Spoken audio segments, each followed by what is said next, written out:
Dis-moi, combien d'endroits as-tu déjà franchis sans savoir qu'ils allaient t'abîmer?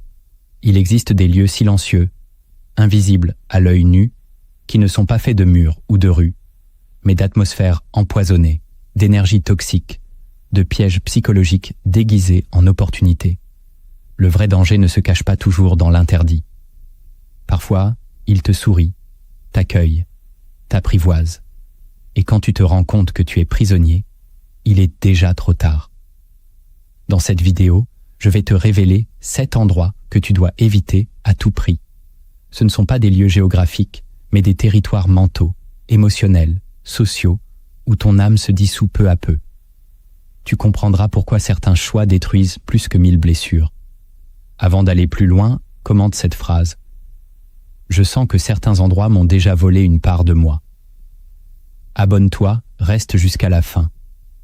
Une vérité ignorée t'attend. Machiavel n'a jamais parlé d'endroits physiques. Son regard disséquait les espaces invisibles où l'homme perd sa souveraineté sans s'en rendre compte. Dans Le Prince, il ne décrit pas seulement un royaume, mais les terrains intérieurs où le pouvoir s'installe ou s'effondre.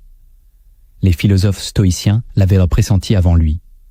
Certains lieux corrompent, non pas parce qu'ils sont dangereux, mais parce qu'ils réveillent en toi ce que tu croyais dompter. Plus tard, Nietzsche parlera de volontés faibles cherchant des abris ou fuir leurs propres responsabilités. Ces savoirs ont été relégués à la marge, car ils dérangent. Ils révèlent que ce n'est pas le monde qui est empoisonné, mais ta manière d'y entrer. À notre époque, ces endroits prennent des formes modernes, réseaux, cercles sociaux, faux refuges.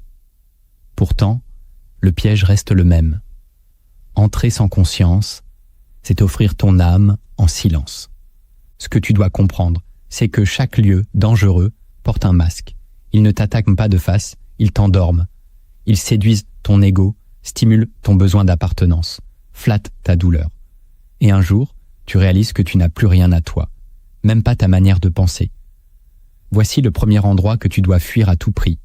Le premier endroit dangereux que tu dois apprendre à fuir, c'est celui où l'on te flatte sans jamais t'affronter. Là où chaque mot est une caresse déguisée, chaque sourire une approbation automatique. Tu crois être aimé alors qu'on te désarme. On t'enlace, mais personne ne t'élève. On te félicite, même dans ton égarement. Et peu à peu, tu perds ta lucidité. Car dans ce lieu, la vérité ne dérange pas. Elle est ignorée. Le poison est subtil. Tu te convaincs que tu progresses, alors qu'en réalité, tu stagnes. Tu t'entoures de personnes qui préfèrent ton confort à ta croissance, ton image à ta transformation. Et tu ne t'en rends compte que lorsque le réel te frappe sans que tu sois préparé. Ce lieu peut être un groupe, une relation, un environnement professionnel. Il peut même exister dans ta propre tête quand tu refuses toute critique. Machiavel l'aurait méprisé. Pour lui, l'homme qui ne se confronte pas à la vérité se rend vulnérable à tous les pièges du pouvoir. Et pourtant, ce lieu flatteur est addictif. Tu t'y sens bien, accepté, à l'abri.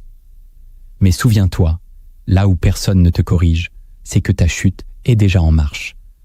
Car le vrai respect ne t'endort pas, il t'éveille. Le vrai lien ne t'applaudit pas dans l'erreur, il te confronte. Fuis ceux qui ne te disent jamais non. Fuis ceux qui t'aiment sans te sanctifier. L'homme lucide préfère un ennemi honnête à un ami qui le maintient dans l'illusion. Car il sait que la seule loyauté véritable, c'est celle qui ose te dire ce que tu refuses d'entendre.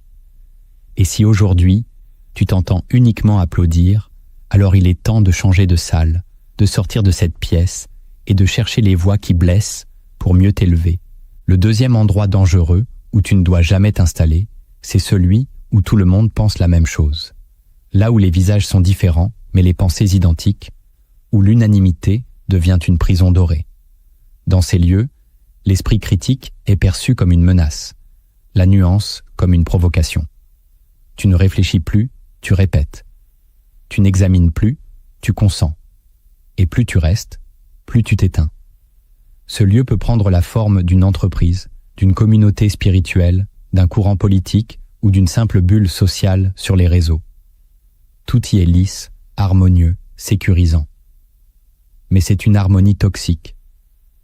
Tu y sacrifies ton authenticité pour appartenir. Tu tais tes doutes pour être accepté.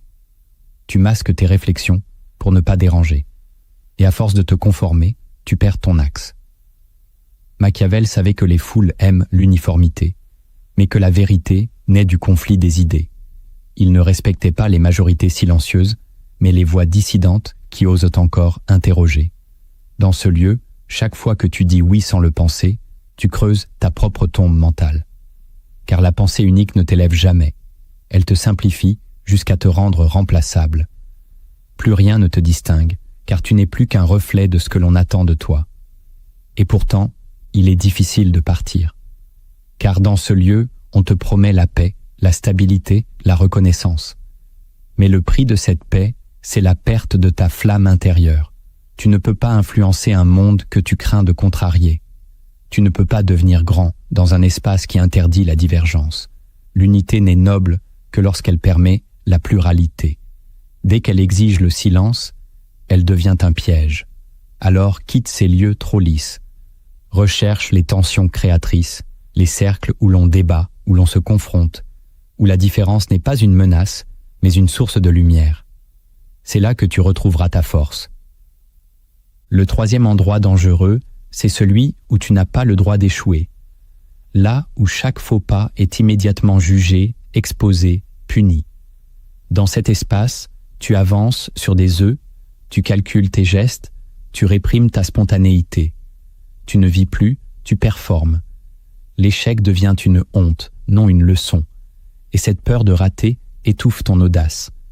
Elle te pousse à choisir la facilité, à éviter les risques, à te conformer à ce qui est sûr. Mais la croissance naît toujours du déséquilibre, du test, de la chute. Dans ce lieu, tu n'apprends rien, car tu n'as pas le droit d'essayer vraiment.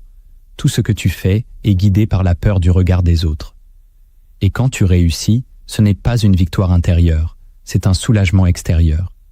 Tu n'évolues pas, tu survis. Machiavel aurait haï cet endroit, car pour lui, le pouvoir ne s'acquiert pas sans confrontation à l'erreur. Les grands esprits sont ceux qui transforment leur chute en escalier. Mais ici, l'échec est un crime. Tu finis par tricher avec toi-même, par prétendre, par maquiller tes erreurs au lieu de les comprendre. Et peu à peu, tu deviens une version superficielle de toi, un masque permanent. Ce lieu peut être ton foyer, ton cercle professionnel ou ton propre perfectionnisme intérieur. Il peut être élégant, discipliné, impressionnant, mais il t'étouffe, car là où l'erreur n'est pas permise, la vérité n'émerge jamais. C'est en tombant que tu te révèles. C'est en échouant que tu identifies ce qui est vivant en toi. Fuis ce lieu exigeant qui ne pardonne rien, même pas ta sincérité. Entoure-toi de ceux qui te permettent de tomber sans te piétiner. Car c'est dans l'acceptation de tes échecs que naît la vraie maîtrise. Et rappelle-toi, celui qui te juge dès ta première chute ne mérite pas d'assister à ton ascension. Le quatrième lieu à éviter à tout prix, c'est celui où tu ressens constamment le besoin de prouver. Là où ta valeur dépend de ta capacité à te justifier, à briller, à impressionner. Dans cet endroit, tu n'es jamais assez. Tu cours après des preuves invisibles, des validations temporaires. Tu montres, tu expliques, tu surjoues. Et derrière ce théâtre quotidien se cache une profonde insécurité. Ce besoin de prouver naît d'un environnement où l'amour est conditionnel, où l'attention est marchande, où chaque regard pèse comme un verdict. Tu n'es pas reconnu pour ce que tu es, mais pour ce que tu offres. Et plus tu donnes, plus tu t'épuises. Ce lieu te dresse à être un acteur, jamais un être. Il t'apprend à être utile avant d'être vivant. Machiavel savait que le vrai pouvoir ne se mendie pas, il s'incarne. Ceux qui veulent t'obliger à prouver sans cesse t'utilisent, consciemment ou non. Car pendant que tu prouves, tu n'existes pas. Tu es dans la réaction, pas dans la souveraineté. Ce lieu peut être un couple, une communauté, un emploi ou même ta propre relation à toi-même. Et tu restes, parce que parfois tu gagnes. Un compliment, une reconnaissance, une tape dans le dos. Mais ces miettes d'attention te tiennent captif. Elles nourrissent ta dépendance. Tu mérites mieux que de devoir sans cesse rappeler ta valeur. Tu mérites des liens qui te voient même quand tu ne performes pas. Fuis les endroits où ton silence est perçu comme une faiblesse, où ton repos est une menace, où ton essence est invisible, si tu ne la cries pas. Le besoin de prouver est une prison dorée, construite sur la peur d'être oublié. Démolis-la. Redeviens entier. Car tu n'as rien à prouver quand tu sais qui tu es. Le 5e lieu dangereux, c'est celui où l'on rit de ce qui t'élève. Là où tes élans les plus purs sont moqués, tes aspirations tournées en dérision, ton feu intérieur éteint par le sarcasme. Dans ce lieu, l'élévation est suspecte, la profondeur gêne, l'intensité fait peur. Alors on rit. Pas par joie, mais par mépris déguisé. C'est une forme de violence douce, un sabotage invisible. Et plus tu restes, plus tu te rétractes. Tu apprends à ne plus trop croire, à ne plus trop rêver, à ne plus trop aimer. Tu choisis l'ironie comme masque, le doute comme refuge.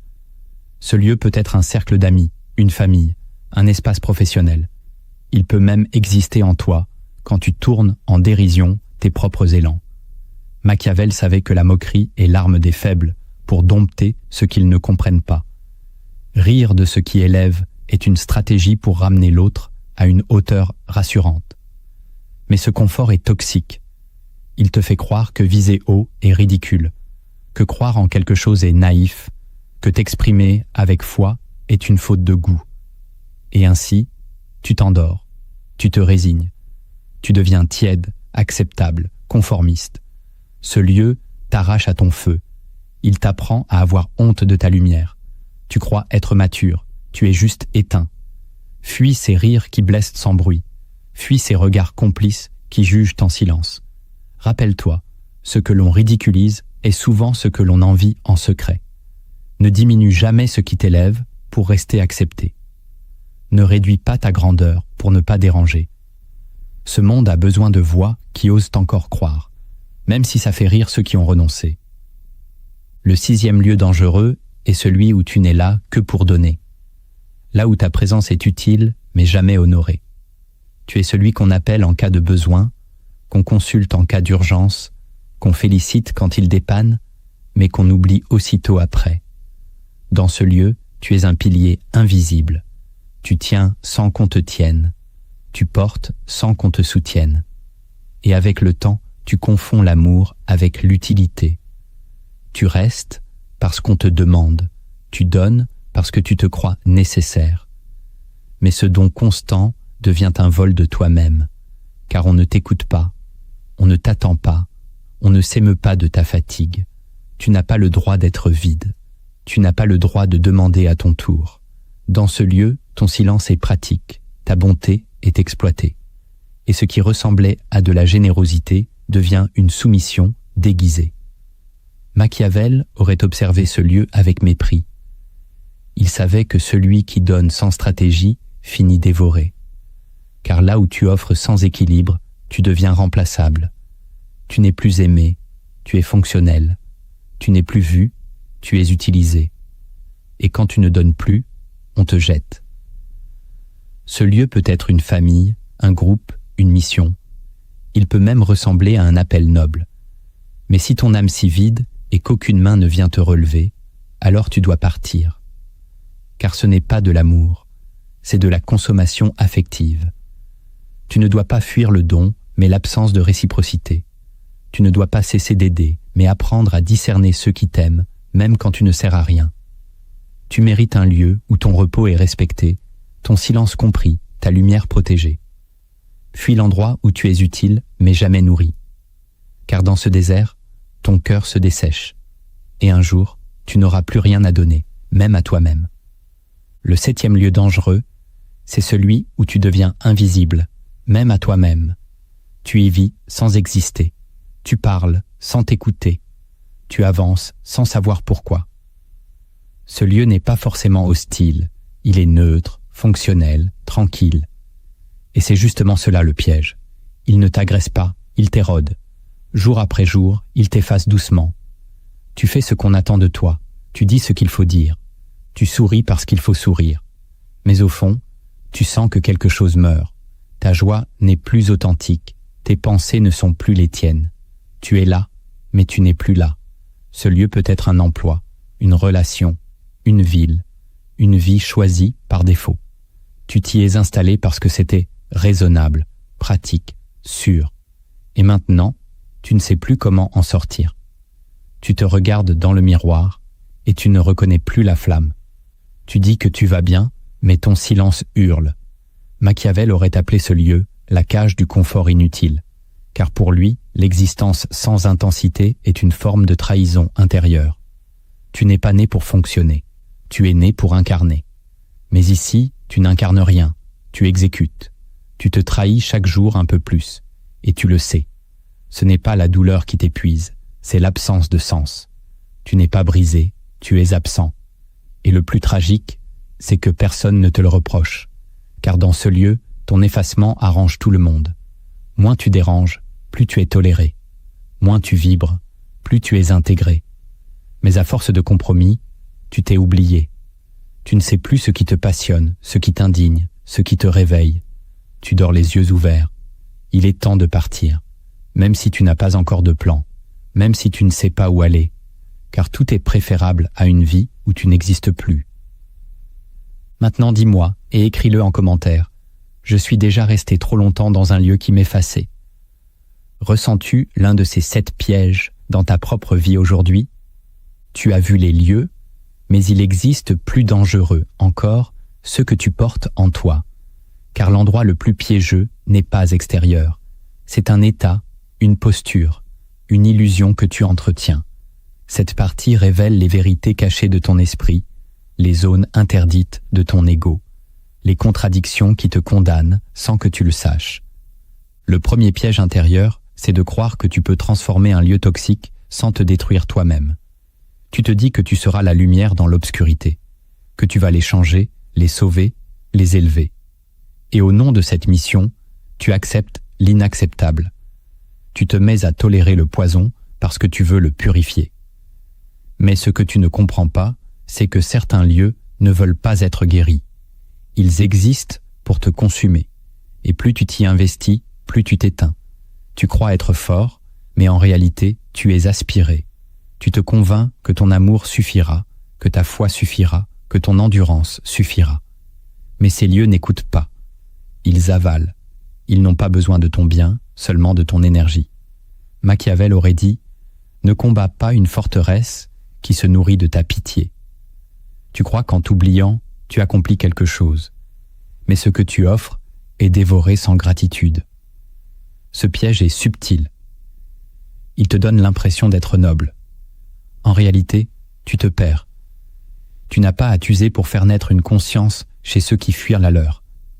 Tu n'as pas à sacrifier ton équilibre pour donner une leçon à des âmes qui aiment leur propre nuit. Sors de ce fantasme du sauveur. Tu n'as pas été envoyé pour te crucifier dans chaque tempête. Il existe des terres stériles où semer est une folie. Tu dois apprendre à discerner, à t'arracher à ce qui ne veut pas éclore. Ce n'est pas de la lâcheté, c'est de la sagesse. Car si tu meurs dans un lieu sans lumière, qui réveillera ceux qui t'attendent ailleurs? Fuis les champs qui te tuent pendant que tu les arroses. Le deuxième piège invisible, c'est de confondre sécurité et vie.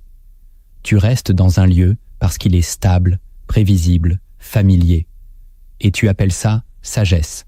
Mais ce n'est pas la paix. C'est l'anesthésie. Tu n'as plus peur, mais tu n'as plus d'élan. Tu n'as plus mal, mais tu n'as plus de rêve. Tu ne vis pas, tu continues. Ce piège est dangereux parce qu'il est doux. Il ne te frappe pas, il t'endort. Et un jour, tu te réveilles vide, incapable de dire pourquoi tu es là, ce que tu fais, ce que tu veux. Tu dis que tu es chanceux, mais ta voix tremble. Car au fond, tu sens que quelque chose manque. Tu n'es pas en danger, mais tu n'es pas en feu. Tu ne combats pas, mais tu ne vis pas. Tu n'échoues pas, mais tu n'évolues plus. Machiavel aurait dénoncé cette illusion, celle de croire qu'une vie tranquille est forcément une vie juste. Il savait que l'âme humaine a besoin de tension, de friction, de combat pour ne pas mourir à l'intérieur. Et toi, tu es peut-être mort, sans le savoir, en croyant avoir gagné.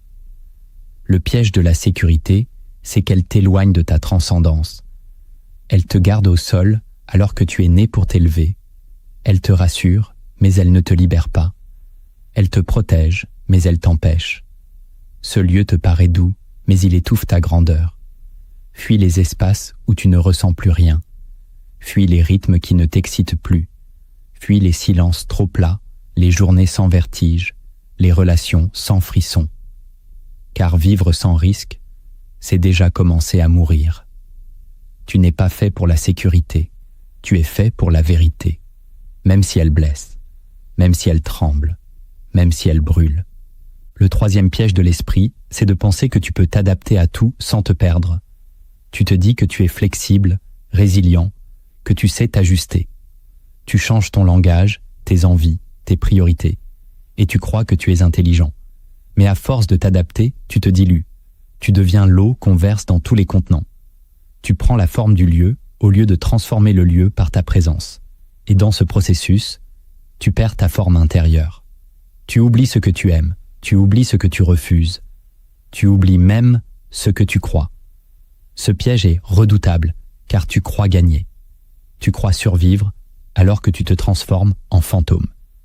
Tu n'es plus qu'une version améliorée de ce que les autres attendent. Machiavel aurait ri de cette illusion. Il savait que l'adaptation sans ancrage mène à la manipulation. Car plus tu changes pour plaire, plus tu deviens contrôlable. Tu n'es plus un être, tu es un outil. Et plus personne ne te respecte. Car tout ce qui s'adapte sans résistance devient invisible. On ne te voit plus, car tu ne t'imposes plus. Tu ne refuses rien, donc tu ne défends rien. Ce piège s'infiltre partout, dans ta carrière, dans tes relations, dans ta posture sociale. Et un jour, tu réalises que tu ne sais plus ce que tu veux, tu ne sais plus dire non, tu ne sais plus te retirer. Tu t'es adapté à ta propre disparition. Fuis cette adaptation excessive.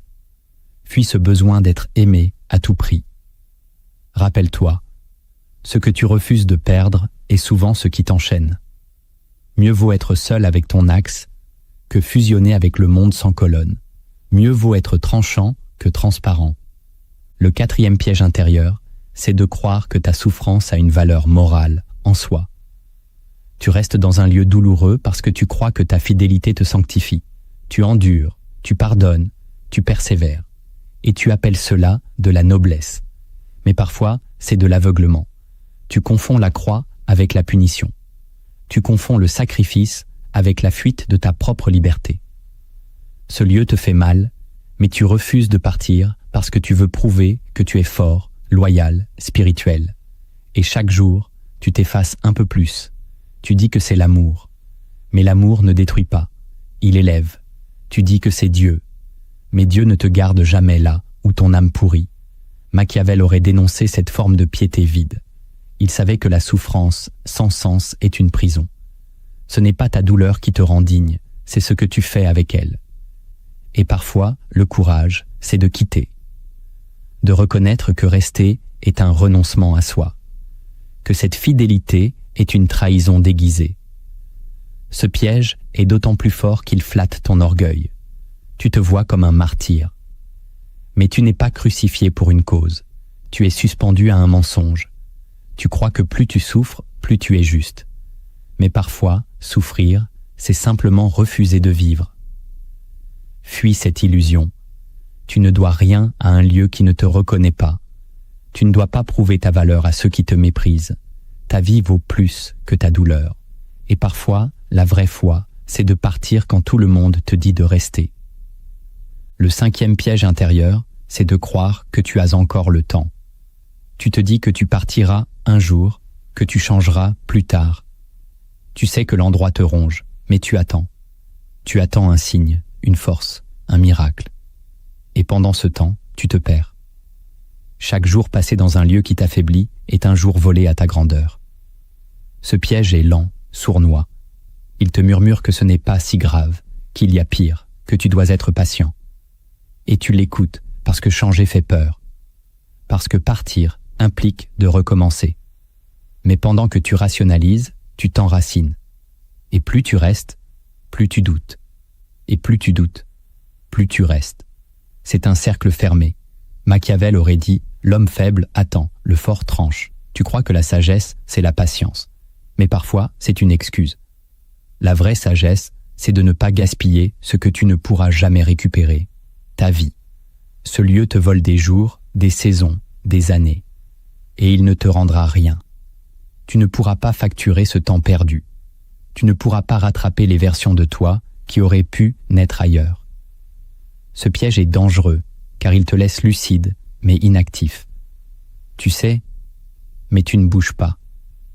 Tu comprends, mais tu te trahis. Et plus tu te trahis, plus tu t'habitues, jusqu'à ne plus ressentir le manque, jusqu'à ce que le vide devienne normal. Alors fuis, maintenant, pas demain, car demain, il sera peut-être trop tard. Le 6e piège intérieur, c'est de croire que tu peux construire une vie puissante sans jamais désobéir. Tu veux être accepté, compris, soutenu. Tu veux avancer, mais sans froisser. Et alors tu cherches à tout faire, correctement. Tu demandes la permission d'être toi. Tu avances avec prudence, modération, soumission. Tu t'interdis la colère, l'éclat, le refus. Et tu appelles cela sagesse. Mais en vérité, tu t'amputes, car toute élévation implique une rupture. Tu ne peux pas devenir un roi en demandant au gardien de ta cellule s'il t'autorise à partir. Tu ne peux pas briser des chaînes en demandant gentiment la clé. Machiavel l'a compris avant tous. Le pouvoir n'est pas donné, il est conquis. Et parfois, tu dois déplaire, tu dois déranger, tu dois choquer, tu dois te retirer sans prévenir, affirmer sans justifier, décider sans consensus. Ce monde n'offre pas l'espace à ceux qui n'osent pas le créer. Et plus tu essaies d'être conforme, plus tu deviens invisible. On te félicite d'être poli, humble, gentil. Mais personne ne te suit, personne ne t'écoute, parce que tu ne fais pas de bruit. Tu es sage, mais sans rayonnement. Ce piège est cruel, car il t'enferme dans l'idée qu'être bon, c'est être docile. Mais la vraie bonté est puissante. Elle dérange parfois. Elle transgresse les codes pour protéger l'essentiel. Elle quitte le temple si le temple devient une prison. Alors arrête de t'excuser d'être grand. Arrête de demander l'accord de ceux qui ne rêvent plus. Tu n'as pas besoin d'autorisation pour devenir ce que tu es. Tu as seulement besoin de t'autoriser à perdre ce qui te maintenait petit. Désobéir n'est pas trahir. C'est parfois obéir à une voix plus haute que celle du monde. C'est redevenir ton propre maître. Le 7e piège, peut-être le plus douloureux, c'est de croire que tu peux tout comprendre sans jamais te détourner. Tu te dis que tu dois rester pour comprendre pourquoi. Tu veux tout analyser, tout décortiquer, tout justifier. Tu veux donner un sens à ce lieu, à cette douleur, à ces comportements. Tu cherches la logique dans l'absurde. Tu t'attardes là où tu devrais fuir parce que ton intelligence ne supporte pas le vide. Et tu appelles cela maturité. Mais ce n'est pas de la lucidité, c'est de l'orgueil blessé. Tu crois qu'en comprenant mieux, tu souffriras moins. Mais certaines choses ne méritent pas ton analyse. Elles méritent ton absence. Machiavel aurait ri de ce besoin de tout expliquer. Il savait que l'âme forte ne cherche pas à comprendre le chaos, elle le quitte. Tu veux donner du sens à ceux qui t'ont blessé. Tu veux excuser les trahisons, justifier les absences, expliquer la cruauté. Et dans cette quête, tu restes trop longtemps. Tu restes pour observer, tu restes pour conclure, tu restes pour comprendre ce qui, en vérité, n'a aucun sens. Et pendant ce temps, tu te consumes. Tu cherches à analyser un feu qui te brûle. Tu veux nommer les flammes, les classer, les comprendre. Mais ce qu'il faut, c'est sortir. Ce piège est sournois, car il flatte ton intelligence, mais il brise ton instinct. Tu étais censé partir dès le premier vertige, dès le premier effacement.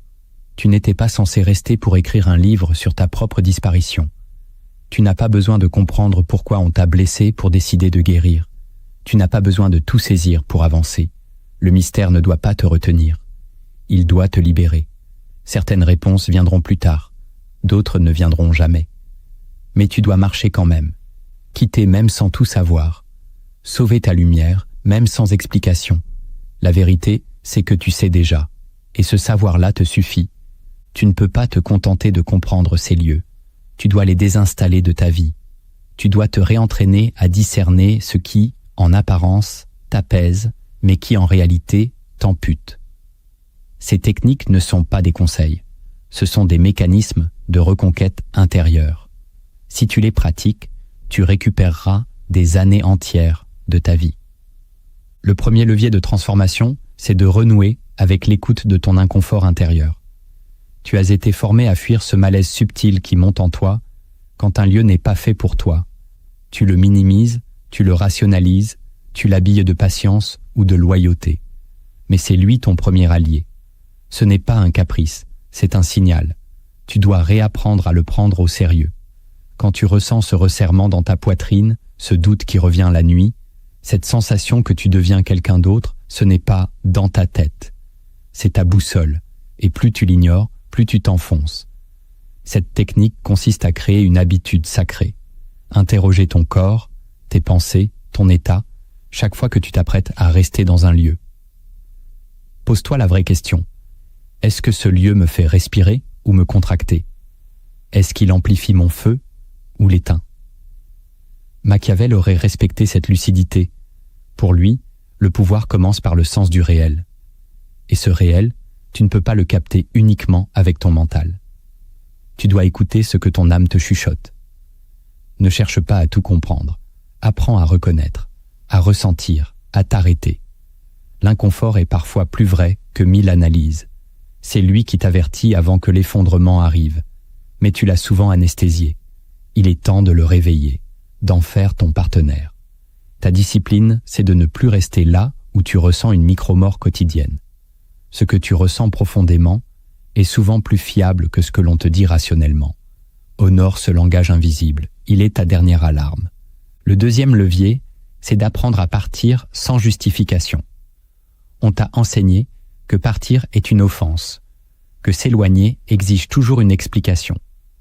Alors tu restes, même quand ton âme est en miettes, parce que tu ne veux pas blesser, choquer, déplaire. Mais cette posture te détruit. Car certaines sorties ne doivent rien à personne. Tu ne dois pas expliquer ton instinct. Tu n'as pas à fournir un rapport pour chaque retraite. Il est temps de normaliser le fait de partir quand la paix est absente, quand le respect est mort, quand ta voix ne vibre plus. Cette technique exige de réentraîner ton esprit à trancher, pas par colère, par souveraineté. Apprends à quitter un lieu sans prévenir, sans négocier, sans supplier qu'on te comprenne. Tu es resté assez longtemps à t'expliquer dans des endroits qui ne méritaient même pas ton silence. Machiavel savait que la force du prince, ce n'est pas de tout affronter, c'est de choisir ce qu'il affronte. Et parfois, il faut refuser la confrontation pour affirmer la rupture. Le simple fait de te retirer est déjà un acte stratégique. Apprends à disparaître sans bruit, à ne laisser que ton absence comme réponse. Ce n'est pas de la fuite, c'est une décision. La prochaine fois que tu sentiras ton esprit se contracter, ton énergie se dissoudre, ne cherche pas les mots. Cherche la sortie, prépare-la dans ton esprit, anticipe-la, et un jour, exécute-la sans cérémonial. Tu ne dois pas de justification à ceux qui ont profité de ta confusion. Tu n'as pas à rendre compte aux lieux qui t'ont utilisé. Ta vie n'est pas un vote collectif, c'est une monarchie intérieure. Et si tu ne pars pas maintenant, tu resteras esclave de la validation éternelle. Tu es libre, mais ta liberté n'aura de valeur que lorsque tu oseras partir sans t'expliquer.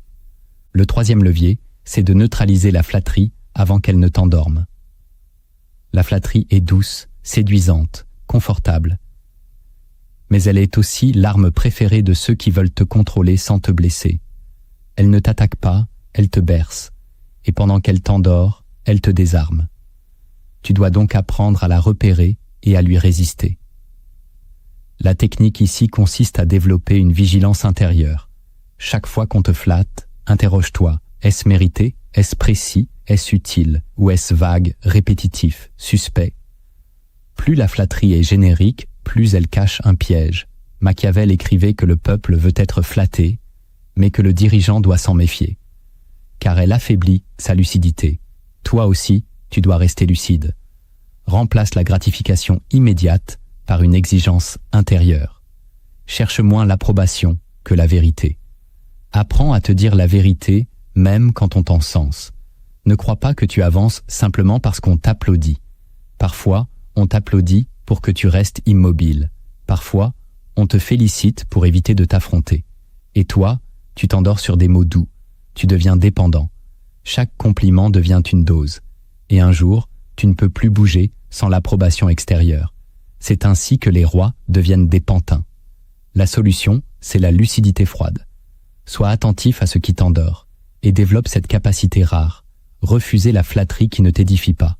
Accepte la correction sincère. Recherche la confrontation constructive et rejette les louanges qui ne te transforment pas. Car le vrai respect ne flatte pas, il fortifie, il aiguise, il corrige. Si tu n'apprends pas à te nourrir sans flatterie, tu seras toujours manipulable, et chaque lieu doux sera potentiellement ton piège. Résiste à l'éloge facile, cherche ce qui t'élève, pas ce qui te caresse. Le 4e levier, c'est de développer une pensée dissidente et souveraine.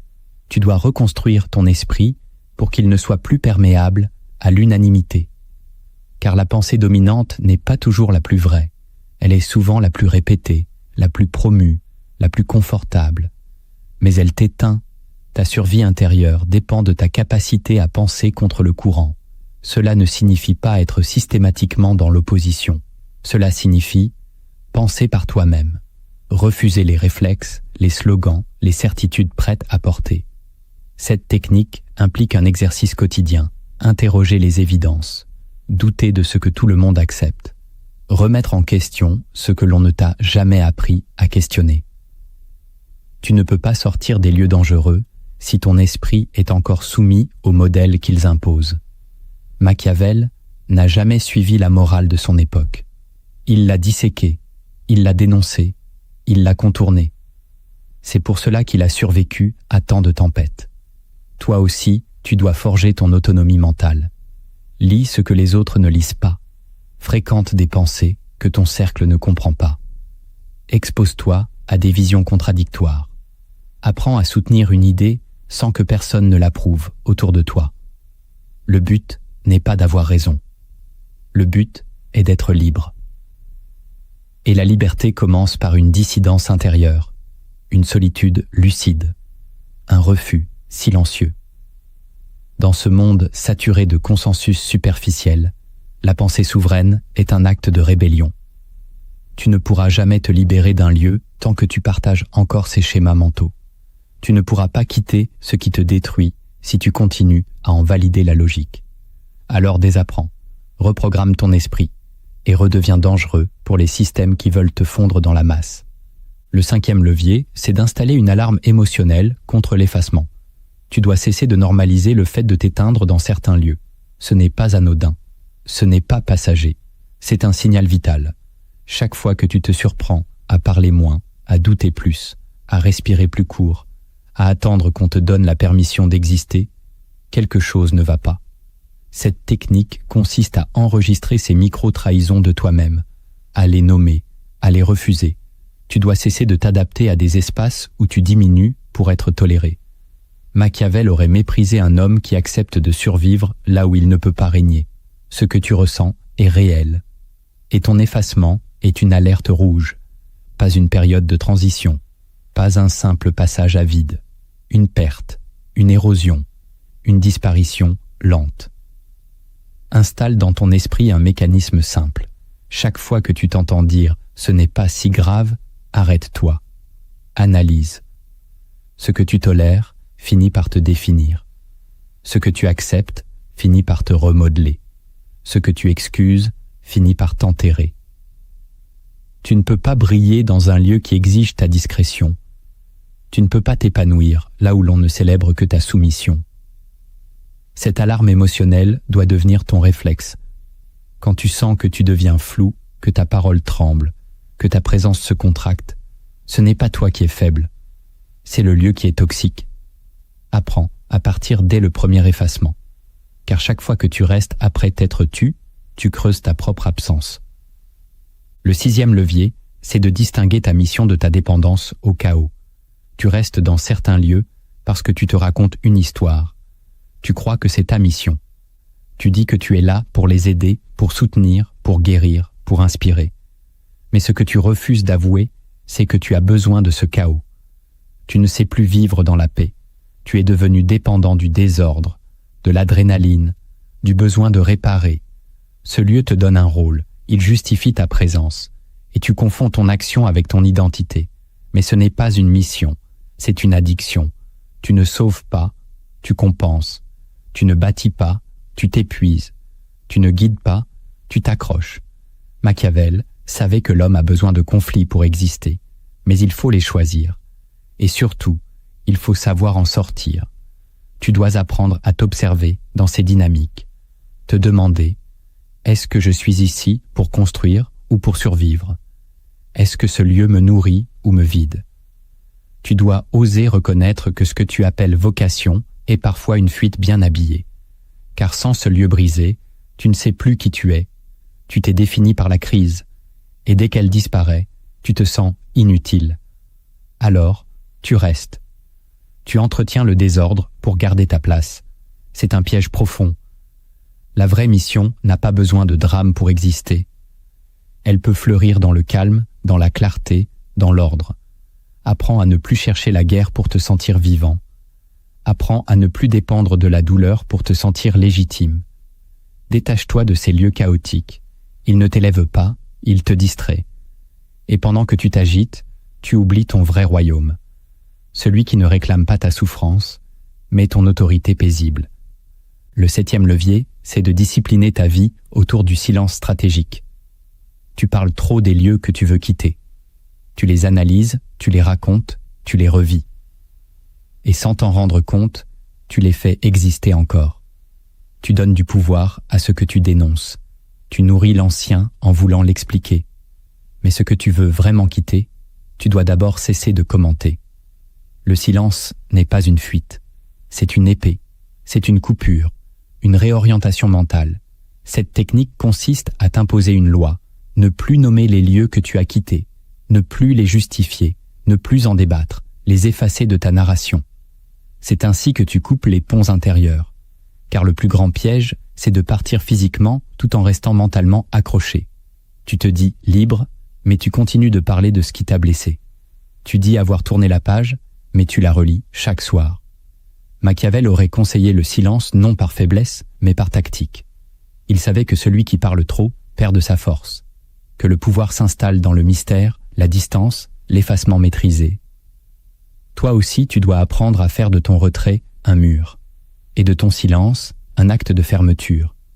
Discipline-toi, observe ton vocabulaire. Chaque mot est une reconduction du lien. Chaque plainte est une forme de fidélité. Tu veux vraiment sortir de ces lieux, alors cesse d'y revenir par la parole. Ton énergie doit être dirigée vers la suite, vers l'ailleurs, vers le maintenant. Le silence te recentre, il restaure ton autorité.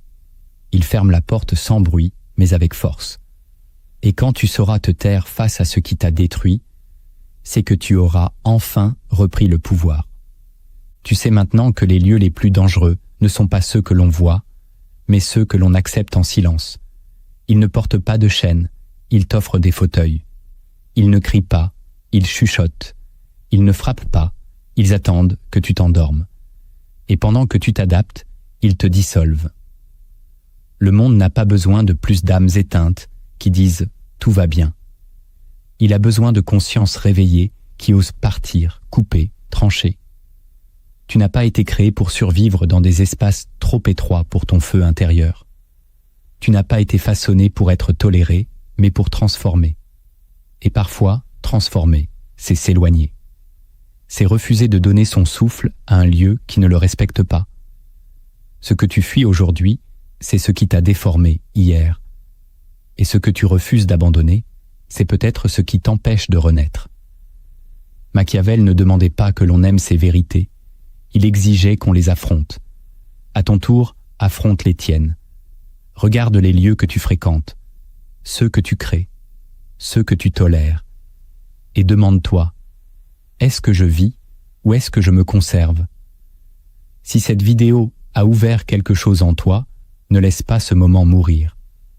Abonne-toi à cette chaîne et partage cette vidéo avec une personne qui vit encore dans un lieu qu'elle n'a pas eu le courage de quitter. Car parfois, une seule parole peut réveiller une conscience. Et parfois, une conscience réveillée peut renverser un royaume tout entier.